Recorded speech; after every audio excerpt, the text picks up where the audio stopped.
This is The Shell Show, starring Joe Cook, with music by Ernie Watson.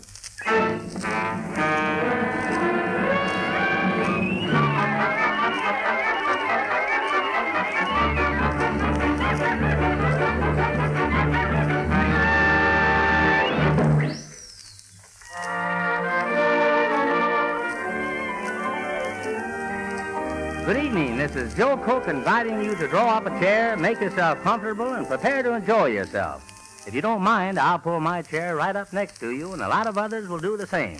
There'll be the man who knows almost as much about the Dion quintuplets as Dr. Defoe, Gene HERSHOLT, that fine musician, EFREM ZIMBALIST, who is one of the greatest violin players in the world, that professor of twisted talk, Roy Atwell, and, well, remember when you were a youngster and you used to parade around the house beating your little red drum and you hoped that someday you'd be able to play? Isn't that exactly what you wanted to sound like? That drummer boy is Happy Reese, and it sounds like he's going to town. Let's hop aboard and go along.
Drumming, Happy. I enjoy your drumsticks as much as the drumsticks Ma hands me on Thanksgiving.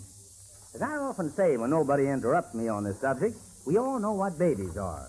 They are the little things that cause big, strong men and even old maids to stop right in the middle of a city sidewalk or a country road and make strange noises like oozy looty wooty wooty you do, or something else almost as intellectual.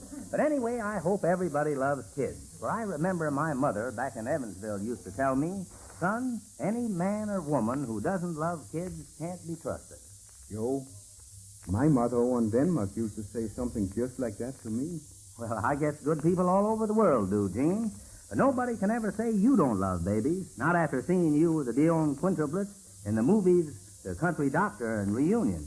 See, I hardly know what to call you myself, Dr. Luke or just my old friend, Gene HERSHOLT. Well, as a fellow baby lover, I can trust you to call me anything you like, I hope. Well, okay, I'll be careful, but seriously, Gene, it must have been wonderful to be up there with those babies who are the sweethearts of the world. Well, it was the most fun I've ever had in over 30 years in pictures. Except for the affair of the watch. The what?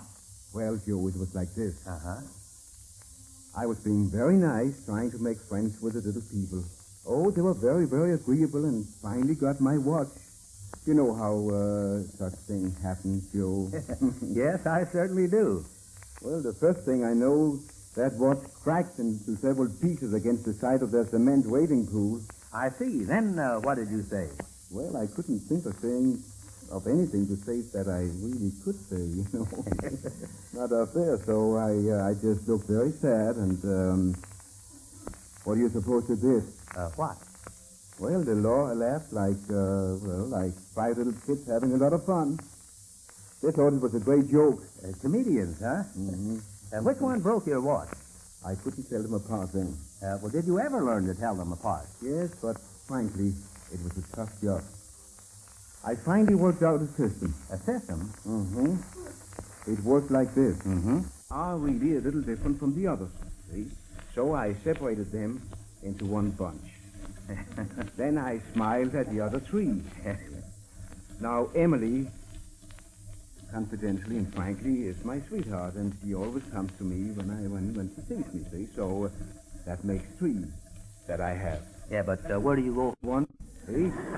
Now, just count, you see, that only leaves Cecile. Yeah. Who looks like my sweetheart Emily, and there you are.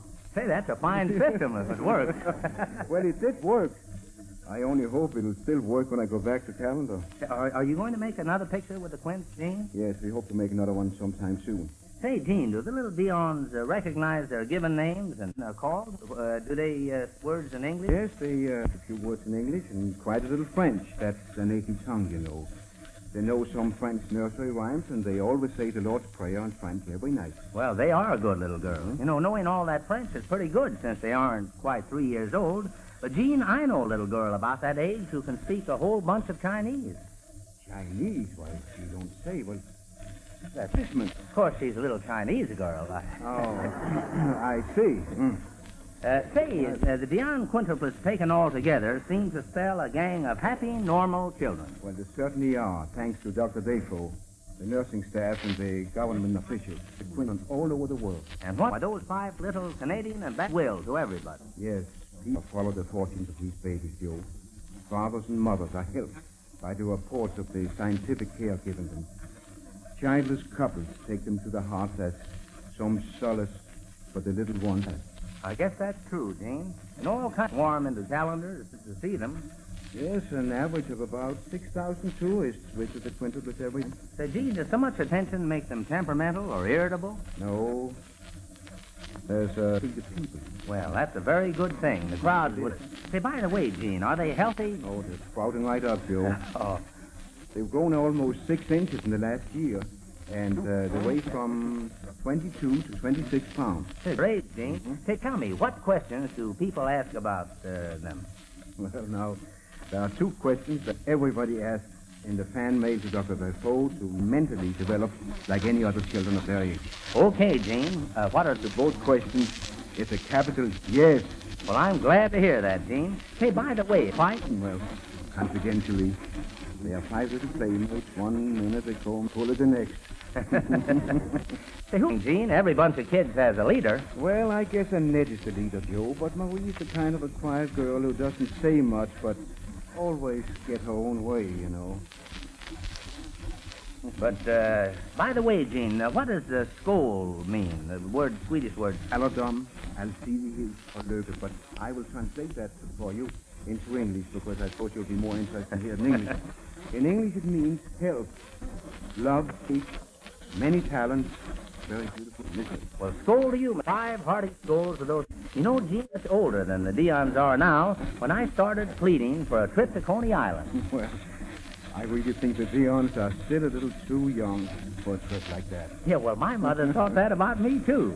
And it wasn't until 5 years later when the great day arrived. Most vividly he recalls the summer on me. We'll go to Coney Island, said my ma. She was elated as she scrubbed my neck and dressed me in a big bow tie I hated.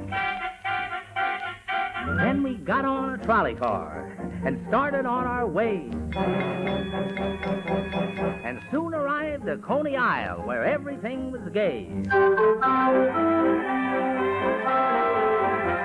Come hurry, hurry, hurry. Then we heard a barker cry, see the woman born with bare feet. And I shouted, so was I.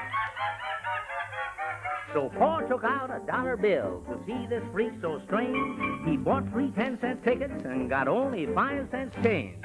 Pa had to hold me way up high so I could take a look. And while he did, somebody tried to take his pocketbook. Come hit her hard and heavy. Then we heard a fella cry, and Pa grabbed that sledgehammer, and he sent the thing sky high. Pa kept that hammer swinging. It was 3 shots for a dime. It cost about $4.80 just to make that old bell chime. Then Mama eyed my dad with pride and said, "You're doing good, but how you squawk when there's talk about your chopping wood?" Then I smelled a hot dog, and I said, "I'd like to get one." Ma said, "Sure, let's hope they're pure," so me and Mama ate one. We tried the roller coaster then, which cost 10 cents a ride. Ma lost her breath, was scared to death, but Pa was satisfied. Hey, hold on there, Ma. Hey, watch yourself, Pa. I'm all right. I'm all right, Mama. Don't worry about it. Hold on tight. Here's the big one. Oh. Then we had our picture taken where the light was sickly green.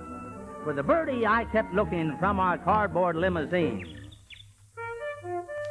But the birdie didn't show up and the auto didn't go and the picture came out awful and Ma told the fella so. Then I got a pail and shovel and we went down to the shore. Gosh, Pa and Ma looked funny in the bathing suits they wore. And when the sun was setting, Mother said, "We're homeward bound," but I said, "You're forgetting about the dear old merry-go-round."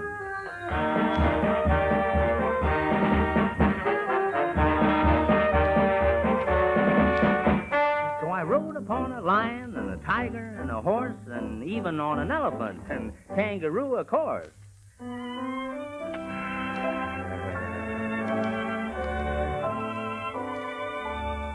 Then I got sort of drowsy and I soon fell sound asleep and dreamed of wooden tigers instead of woolly sheep.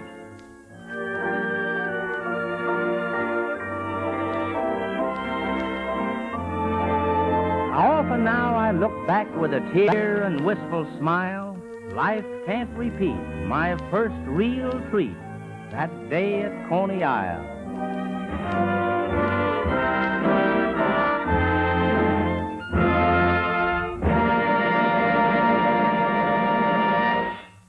How many people drive automobiles? Well, traffic experts have figured out that there are more than 40 million car drivers in this country. So, not counting the children, it's 1 out of 2. Every other grown-up person in the country drives a car. And it certainly seems that way. Our streets and highways are choked with automobiles. You can't go very far without stopping. Why, 4 out of every 5 miles you drive are stop and go. Now, this kind of driving is apt to be very wasteful of gasoline. While shifting through your gears and just 3 getaways, you can waste enough gas to carry you the length of a mile.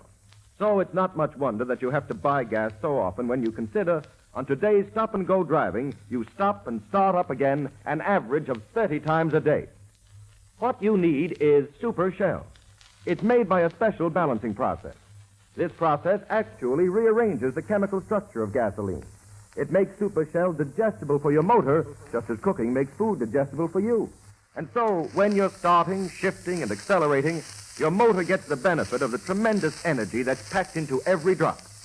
Try using this modern gasoline. You'll discover, as thousands of other motorists have found, you don't have to fill up your tank quite so often when you use Super Shell.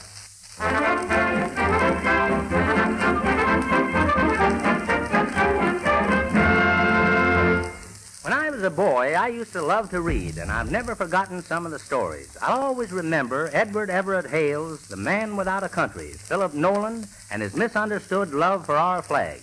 His story began in a hotel lobby in Charleston, South Carolina, just before the outbreak of the war between the states. Lieutenant Nolan was having a violent argument with one of his superior officers from Fort Sumter.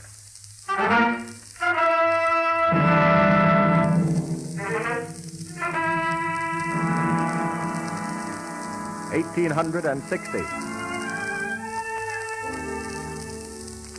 I tell you, Lieutenant Nolan, the time has passed when the question can be settled without bloodshed. And I say there are other ways of settling this question than on blood-soaked battlefields. We call ourselves civilized. We ought to go around crawling on our bellies. The Navy's a strange place for a pacifist, Lieutenant. I beg your pardon, sir. I'm sorry, Nolan, but I tell you we're face to face with war. Yes, war. Because a cesspool of politicians are willing to sell their souls over a few paltry Negroes. And for this, the country sinks so low that Brother is willing to murder brother. This is not politics, Nolan. The fate of the United States hangs in the balance. United States. If this is what you call the United States, I never want to hear of it again. Guard your tongue, Lieutenant. I know what I'm saying, sir. And I repeat, if this is what you call the United States, I never want to hear of it again. I've had enough of this, Nolan. Your sword, sir. You're under arrest.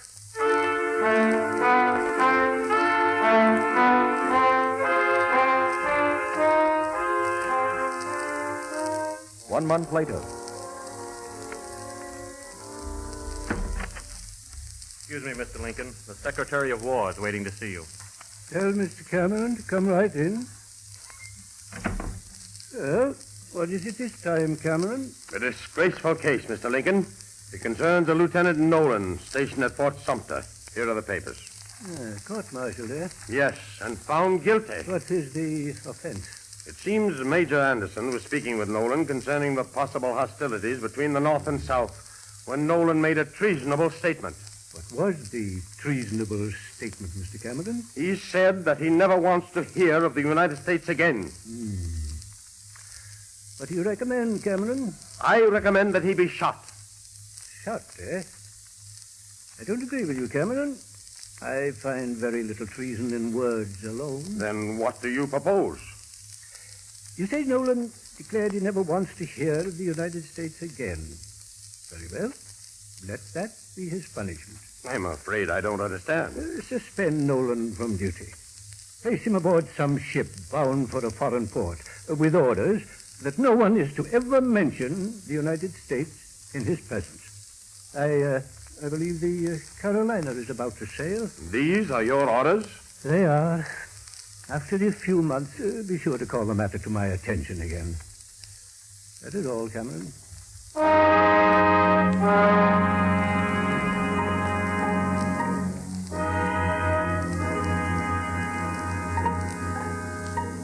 Two months later.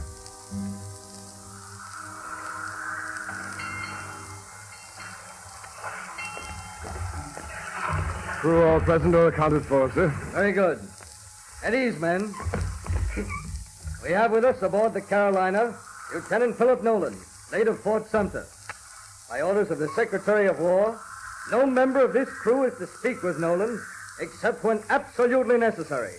And above all, any mention whatsoever of the United States and the war now going on is strictly prohibited. That is all, men. All out. McQuaid. Yes, sir?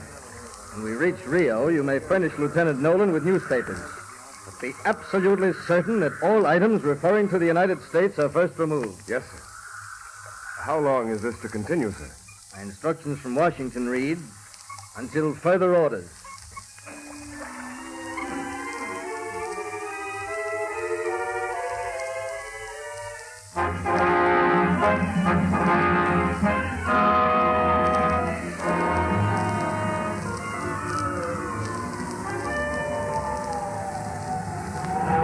Barometer is still dropping, sir. Well, there's only one thing to do. Try and ride out the storm. You might as well know, Mr. McQuaid, it's only a 50-50 chance we'll make it. Short-handed as we are. I'd give a month's pay for an extra man at those pumps. Excuse me, Captain. Well, Nolan, what do you want? I'm a sailor, Captain, and this is an emergency. I beg you, let me work the pump. But, Captain, this is an emergency. You said so yourself. Mr. McQuaid. But, Captain... Mr. McQuaid. Yes, sir? You and I are the only men left to do it. We'll take turns at the pumps ourselves. Yes, sir. I'll take it first. Wait, Mr. McQuaid. I'm going with you. Stay where you are, Nolan. We don't need your help.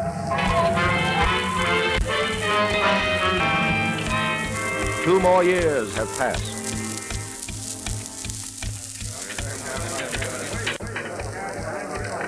Where's the butter? What is it? Hey, cook some more of that coffee. Here you are, Johnny. Here's the butter. Where's that stew? Well, what the devil's the matter with him? Burns, quiet. Behind you, Nolan just came in. Good evening, Captain. Good evening, gentlemen. Can't you even say good evening to me? How long does this torture have to go on? Quiet, Nolan. Quiet. Quiet. That's all I've heard for 2 years. Quiet. Abuse me. Curse me, but say something to me. What am I, inhuman? If I'm guilty of treason, why don't you shoot me? Or hang me from a yardarm? For heaven's sake, treat me like a man.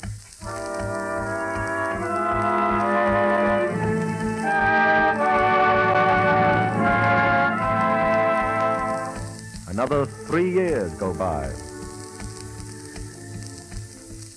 Captain Bell. Yes, McQuaid. Captain, I'd like to talk to you about Nolan. We're driving that poor devil insane. He isn't permitted to do a stroke of work. Not a soul speaks to him. I know, McQuaid, but orders are orders. Week after week, he sits there alone in his cabin, staring at the blank wall. This morning, he came out. I saw him at the rail, looking at the sea, as though he was going to jump overboard. I'm afraid, Captain, if something isn't done very You're right, soon... McQuaid, and I think it's time something was done. But what, Captain? Well, the first thing I do when we reach port is to write to Mr. Lincoln himself. The president would never permit a man to be tortured like this if he knew. Captain Bell. Captain Bell, sir. Yes, Mr. Saunders? A message in semaphore, sir, from that westbound ship, the Connecticut. Well, what is it? President Lincoln has been shot.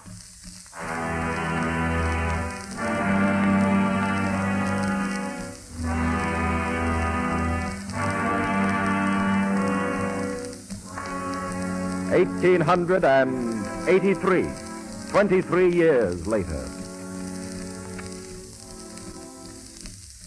It was good of you to come to the ship, Doctor. I wouldn't have sent ashore for you, but I'm afraid Nolan is sinking. Let's go to his cabin. Frankly, I don't understand his case. You say he's only 45 years old, yet he's gaunt and wasted. Well, I don't know what it is. Well, Doctor, I know what it is. What? Oh, let Nolan tell you himself. Come along, Doctor. It's time we forgot about orders.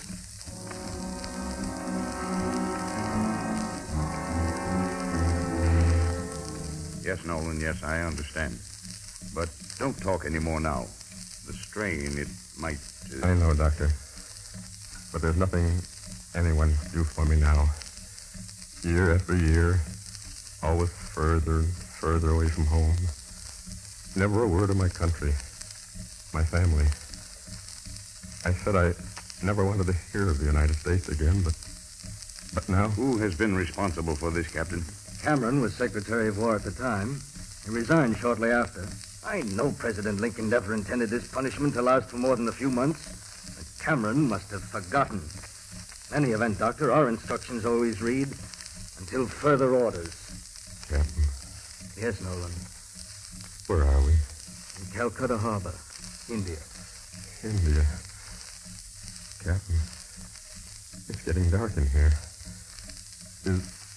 Is the light going out? I know, Nolan. Captain, can't you see?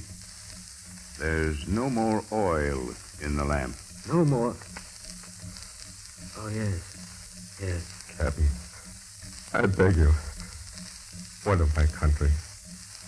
Did they have the war? Yes, Nolan. They had the war.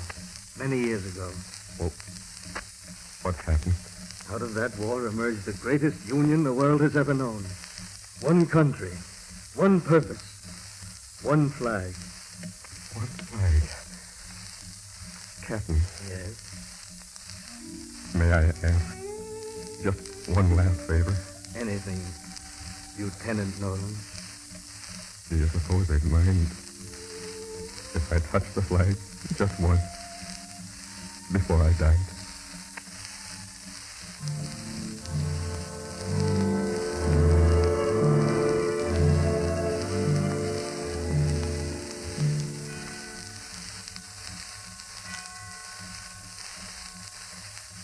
Forasmuch as it hath pleased Almighty God in his wise providence to take out of this world the soul of our deceased brother, Lieutenant Philip Nolan of the United States Navy, we therefore commit his body into the earth. Earth to earth. Ashes to ashes. Dust to dust. Very well. Ready?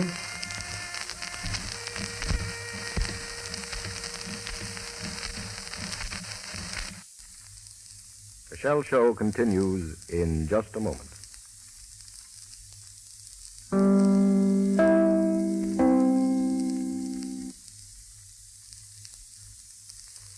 WEAF, New York.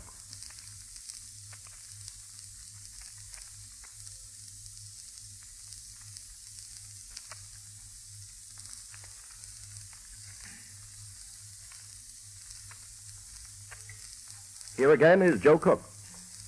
Lots of boys learn to play the violin. It takes a lot of practice, but it gives you a mighty nice feeling when you know how. Of course, we can't all be like ZIMBALIST. At the age of 9, he played so beautifully that he was already the concertmaster of a grand opera orchestra.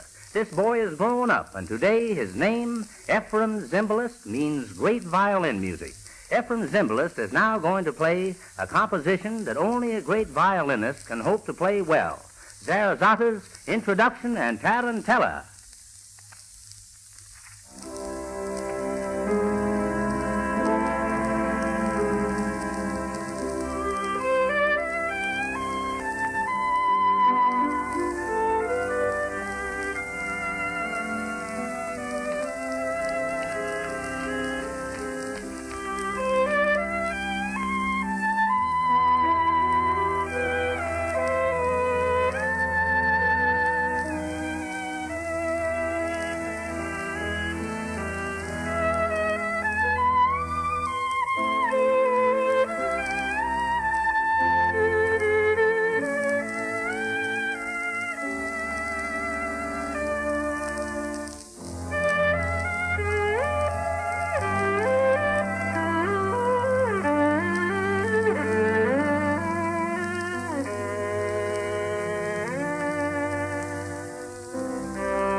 I forgot to say, that was an Italian dance. And when I hear music like that, Mr. Zimbalist, even though I know I could never play as well, I sure wish I'd practice more. Thank you.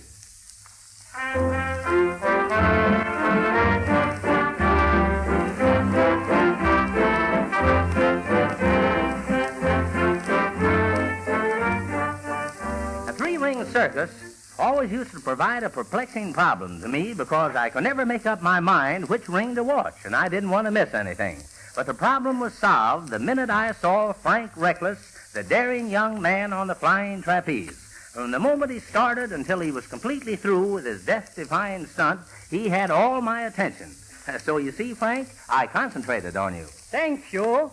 I'm glad to know you was one of the people watching me. Well, sure. I've seen you do your trapeze stunt so often, I really expected that someday you'd stop right in the middle of your tricks and wave to me. So you're really the original man on the flying trapeze, aren't you, Frank? Well, I've been flying on the trapeze for the last 30 years. 30 years, huh? I'll bet you have more flying time to your credit than most ace aviators. What be the price? Frank Viola Reckless, from the stunts I've seen you do, I don't know anybody who has a more legitimate claim to the name of Reckless than you have. Thank you. What is your most famous stunt, Frank? My special trick is the headstand on the flying trapeze. Of course, you know what a trapeze is. Well, yes, I do, but maybe some of us don't, so suppose you tell us. Well, a trapeze is a steel bar about 3 feet long and 2 inches thick. And on either end of the bar is a rope about 30 feet long. And the bar swings on the rope, back and forth. Well, that's very plain. Something like the swings for children in the play park. Exactly, you. Excepting this trapeze bar is about 40 or 50 feet higher up from the floor than is the swings in the play park. Well, Frank, I'd hate to fall that slight difference you mentioned. Well, in my trapeze business, you ain't supposed to fall. Yeah, well, you're not supposed to fall in the park swing business either, Frank. But many's the time I violated that rule. Say, you said 40 or 50 feet above the ground. Well, that's plenty high. Now, what is the trick? The trapeze bar is a little bit flat, so I can rest my head on it. Mm-hmm. I climb up the bar, stand on my head, and start swing von one side the tent to the other. When the bar gets swinging good, I free my arms and legs, and I do a dance upside down. That's the trick, you. Well, sir, that's a good trick, Frank. Say, don't you ever get dizzy while you're doing it? Oh, I don't get dizzy. Well, I do, just by watching you. Well, maybe the first 2 times you would get dizzy, you.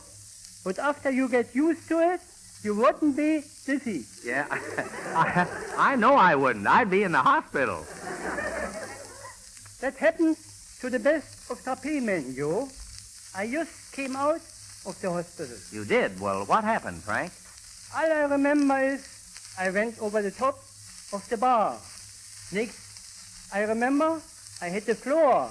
Then I looked up and saw the trapeze over me. And I say to myself, what you are doing here? You should be up there. Well, tell me, were you badly hurt, Frank? Well, not so bad. Not so bad, huh?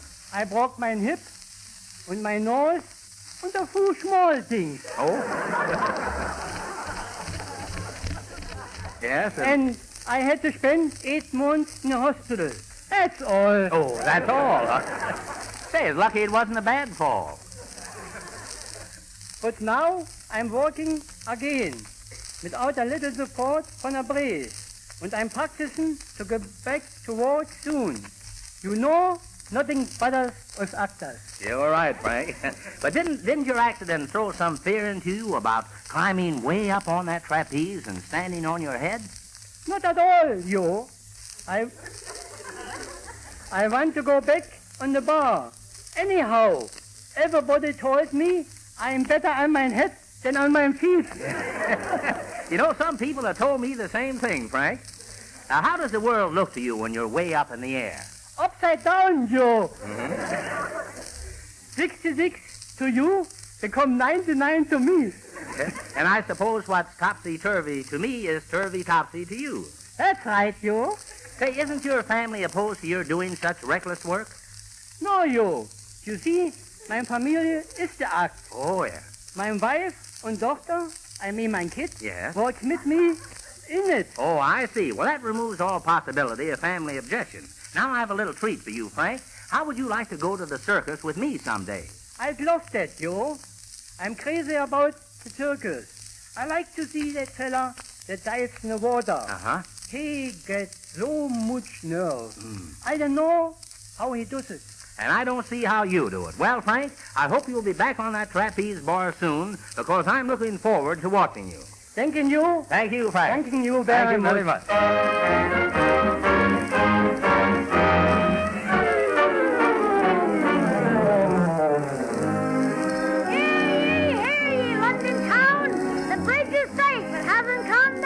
Here, now, what's all this? Who are you, son? I'm Mr. Cook. I'm Dick Whittington. And what's all this about London Bridge coming down? Well, it did come down once, you know, but my cat and I saved the day. Well, how did you do that?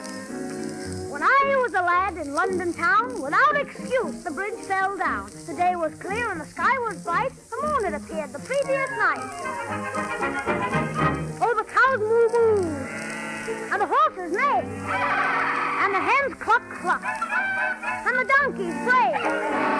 Yes, all was fine in London town till London Bridge came falling down. Big Ben struck one. I heard a crack. Big Ben struck two. It echoed back. At 2:30, another smash.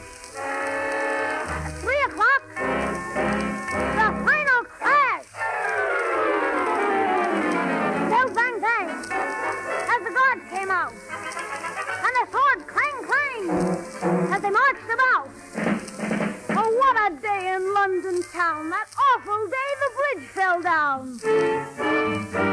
The Thames was wide from side to side. You couldn't swim, we had to ride. And so you see, we had to use the ferries, rowboats, and canoes. The people fought with might and main, but all they did was hustle.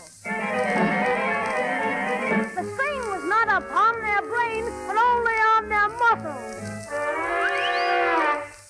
Then came I, a lad in tatters, with my cat to solve these matters. I said my cat and I have planned, a plan with which to save the land. Well, the crowd cheered loud, and they all began to ask the name of the lad with a plan. Dick Whittington, I said, and bowed. My cat bowed too, and then meowed. Said I, we have a simple plan. Let's simply build another span. And the crowd said, oh, who'd have thought of that? And the cat said, ah, what a brilliant cat. And that was how I gained renown and became Lord Mayor of London town. And I bowed to all the cheering crowd. My cat meowed and also bowed. The joy was great in London town. They built a bridge and it never came down.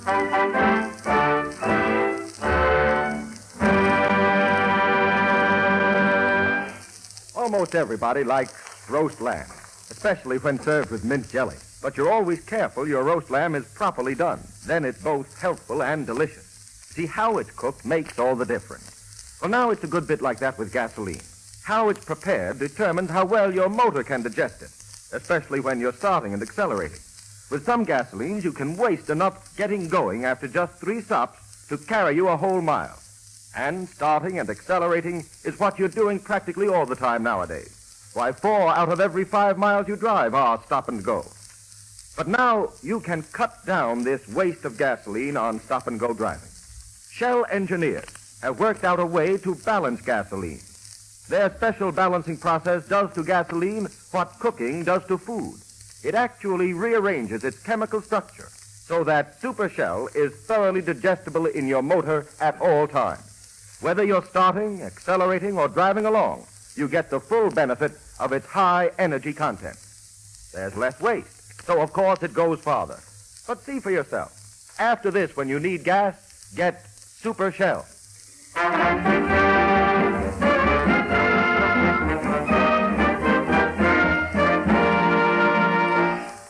The first rule that my teacher, Miss Wood, taught me was a proper pronunciation and enunciation of words.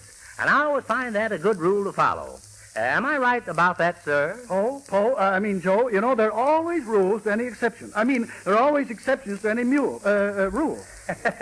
And Roy Atwell, you're the exception who proves the rule. Yank me. Thank you, Joe Joke. Thank you, Joe Crook. Cook. You know, I'm very flappy. I'm very happy to be with you. Good evening, ladies and gentlemen. Ladies and gentlemen. This is Roy Roy Oywell, Atwell, shrieking, sneaking, speaking, and broadcasting, breadbasket,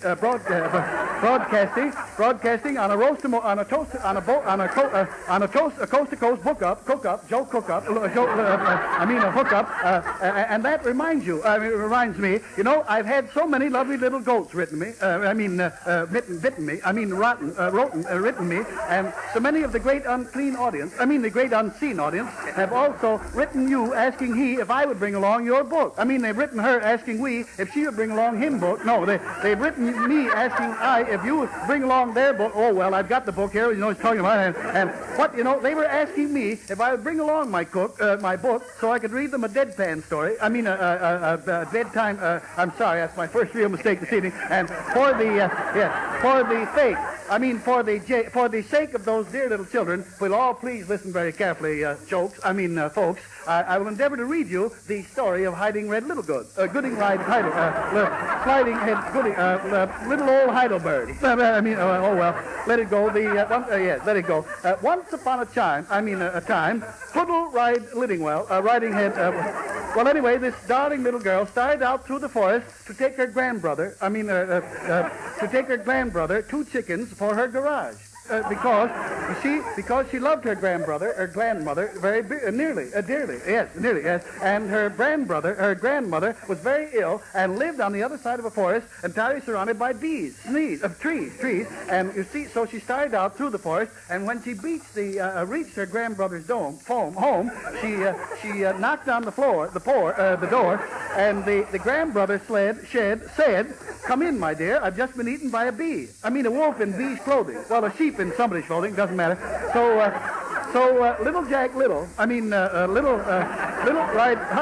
she opened the door, and she said, "Clean your dentist twice a day." See your teeth once a year. That was it. Yes.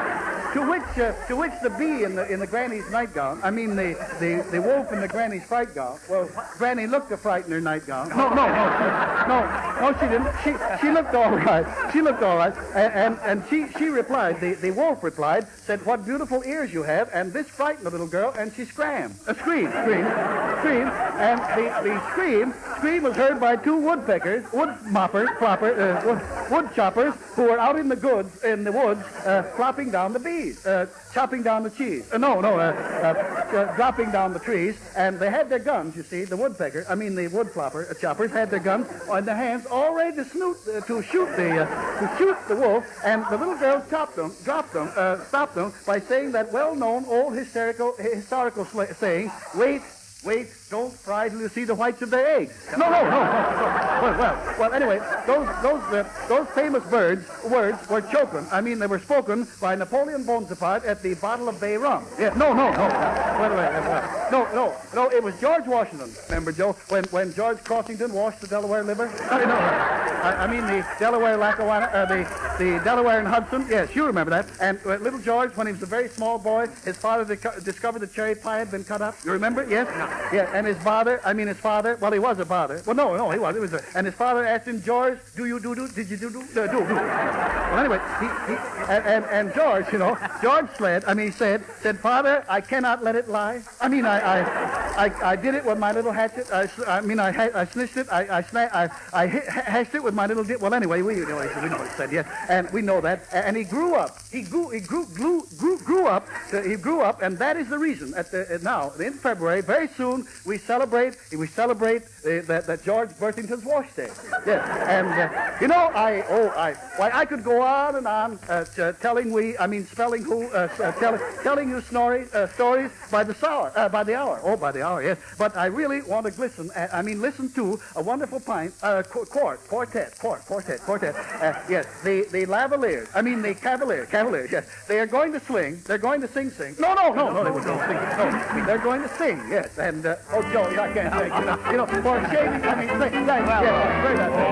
Them golden slippers, them golden slippers, that's why the way the cage, you look so neat, oh, lolly, oh.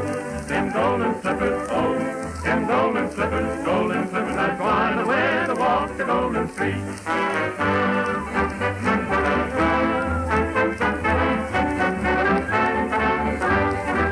Oh, lolly, oh, them golden slippers, them golden slippers, that's why the way to walk the golden street. Dear old girl, the robin sings about you. Dear old girl, it speaks of how I love you. The blinding tears are falling as I think of my lost pearl, and my broken heart is calling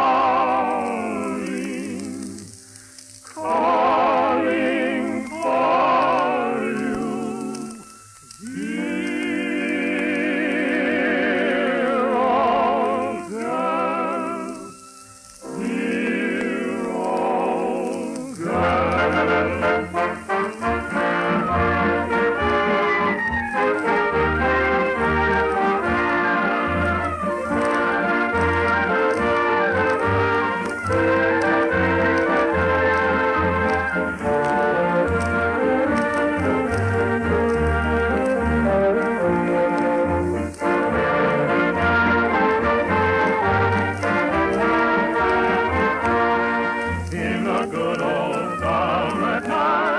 In the good old summertime, going through the shady lane with your baby mine.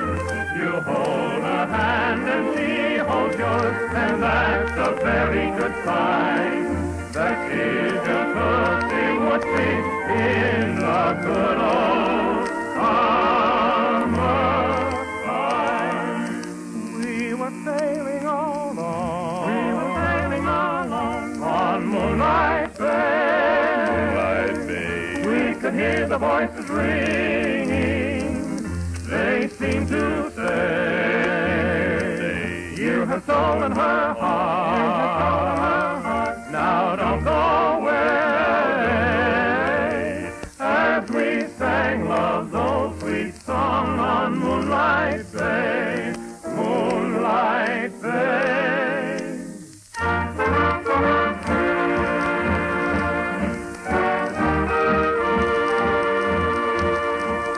As we sang love's old sweet song on Moonlight Bay, on Moonlight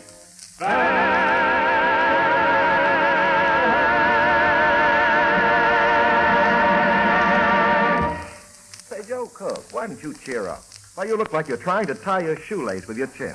Tomorrow's St. Valentine's Day, Joe, or don't you? Yeah, I know, and it's pretty hard to smile, Ben, especially after receiving an insulting Valentine. Really? Listen to this. You'd like to be my Valentine, you little hippopotamus.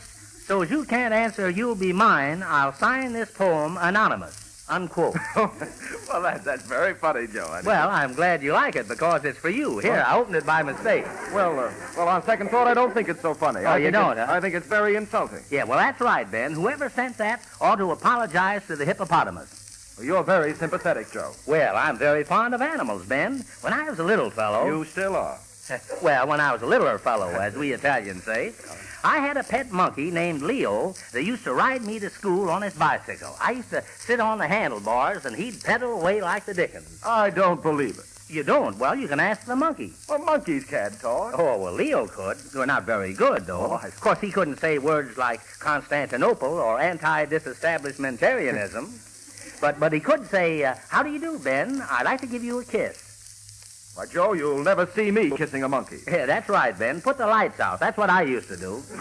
You mean you kissed a monkey? Sure. We had twin beds, and every night we'd kneel down and say our prayers. Yes? Then Leo would climb up the chandelier, turn out the gas, and he'd say, "Good night, Joe," then give me a kiss and get in bed. Well, I wouldn't brag about that. Well, why not? We were pals. Why, lots and lots of times when I was in school, he'd get lonesome about an hour before dismissal time, and he'd climb up the rain spout, crawl in the window, and ring the bell. How many times did Leo do that? At once. I thought so. Good for you, Ben. You know, most people don't believe Leo ever did it. Say, Leo is a lion's name, isn't it, Joe? No, never mind the lion, Ben. I'm not, but you go on. Well, once when I didn't have any money, which was always... A circus came to town, and I wanted to see it. So I told Leo about it, and he said, "We'll get in the circus. I'll make believe I'm an actor, and we'll walk in free." But it didn't work. I got in all right, but Leo couldn't prove he was a monkey. Well, he must be almost human. I'd like to see that monkey of yours. Oh, you can't see him. He got married. Now, wait a minute. Who'd marry a monkey? Another monkey? Oh. Oh, this is how it happened, Ben. It was February the 14th, St. Valentine's Day, Yeah? and an organ grinder came around with a little girl monkey on a string. Well, Leo and I were sitting in our bedroom, which was one flight up, and suddenly in through the window came the little girl monkey. Well, she smiled kind of sweetly, and Leo was smitten. It was a case of love at first flight. First flight. Leo said, "Is this just a monkey shine, or will you be my Valentine?" Well, she blushed and said, "Sure, Mike," which wasn't Leo's name at all, you see. Well, anyway, Leo took the ring off his tail. What? He was a ringtail monkey. Oh, I see. And he said, "Here, my loved one." Well, she took the ring, examined it closely, and gave him every penny she had in her monkey jacket. Well, Leo took them and said, "So long, Joe," and he and his sweetheart climbed out of the window while the hand organ played the wedding march. Do you want me to believe that, Joe? Why, yes, Ben, I'd appreciate it very much. Well, all right, Joe. I believe it. Happy Valentine's Day. Thank you.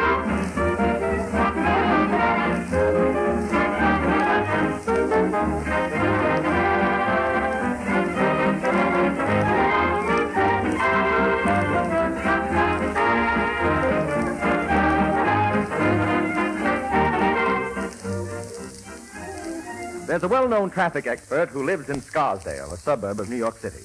Now, he drives his car into his office almost every day, and he has timed his trips. He reports that it takes him 40 minutes to go the last 10 miles into New York.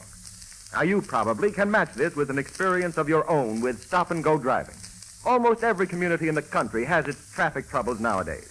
Surveys show that on an average, 4 out of every 5 miles you drive are stop-and-go.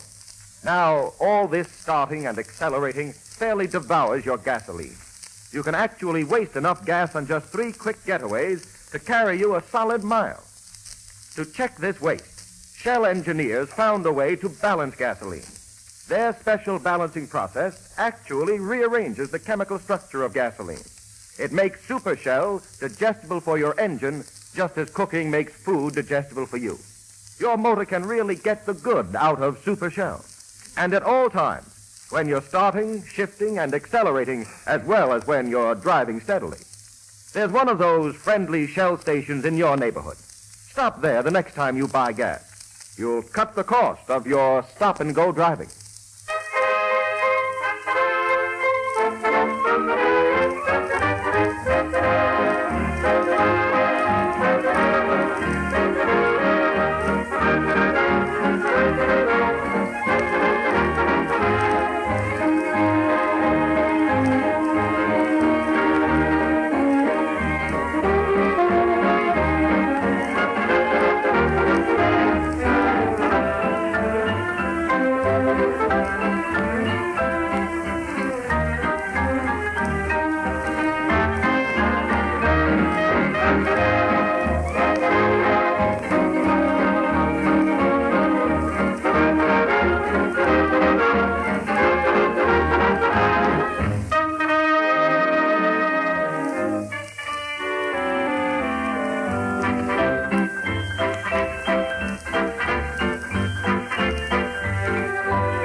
Ernie Watson and the Shell Orchestra, and a tune from the new production on the Avenue, He Ain't Got Rhythm.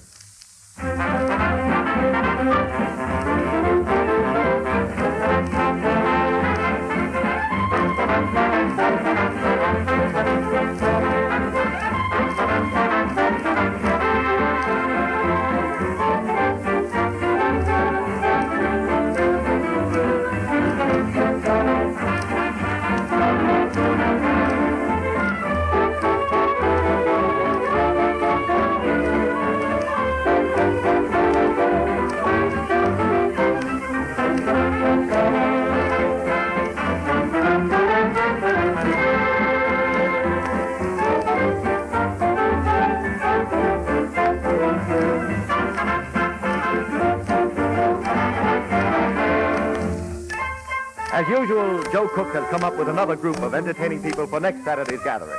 Boxing, Benny Leonard. Singing, Suzanne Fisher. Lazy, Stephen Fetchett, and those cute little cabin kids.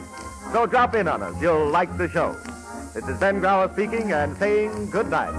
This is the National Broadcasting Company.